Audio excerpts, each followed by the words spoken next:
Good morning. So I had a chance to do this set of 3 lawns yesterday, but it was late in the day. And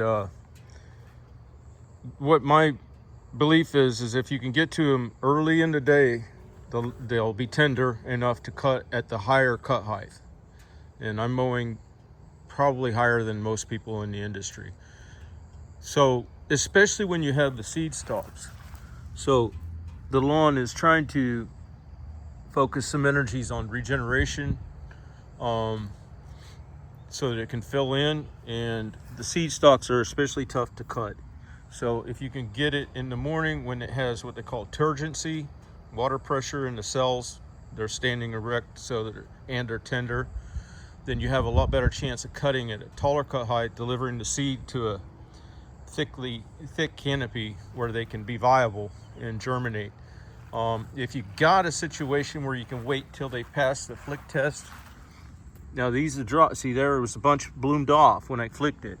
So that's ripe enough where those seeds will be very viable, and they're perfect for this lawn circumstances as it sits. The sun, the soil, everything. This is the best seed for your lawn if you can get your lawn to go out to seed. And then with that, you can build some density. And with the canopy, you can help the microbial community to digest the very top of the clippings, the sweet part, to build fertility. And hopefully then you get to the situation like in the USA Today article where you get 6,000 times more moisture retention because of the organic entrainment from the microbes. And then when you carry that moisture, if an acorn would be on your property, it would be one that the transport mechanism for alpha-gal, which is looking like is primarily the mice, they wouldn't want to come to your property because any bit of moisture on the acorns they would collect or consume starts the process of breaking it down. They wouldn't want to put that into their storage. So they'll go to the other properties around you where there's dry, desiccated lawn surfaces. In the morning, they all look better than they do later in the day, but then when they go to the dry, desiccated areas, then they're not bringing the infected ticks to you. And as best as I can tell, that's one of the only measures, because the acorn bloom is pretty much already baked into the cake as something that's going to come to pass.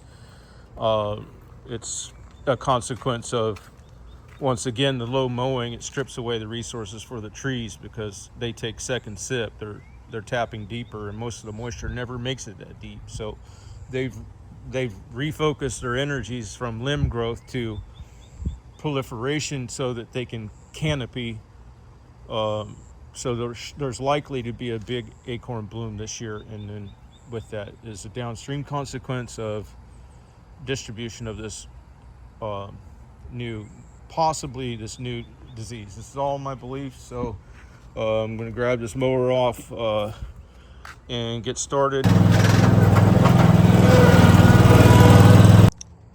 Real quick, what I'm using is essential oils, peppermint oil on my ankles and shoes and socks. And then I've also picked up another one that's supposed to be, it's from one of our local health food stores. And I'm kind of doubling up on that. I'm trying to do my laundry with the lavender and the peppermint oils, just as a natural type repellent. What are you guys trying to use for keeping these things off of you, these ticks? All right, you have a good day. Please comment.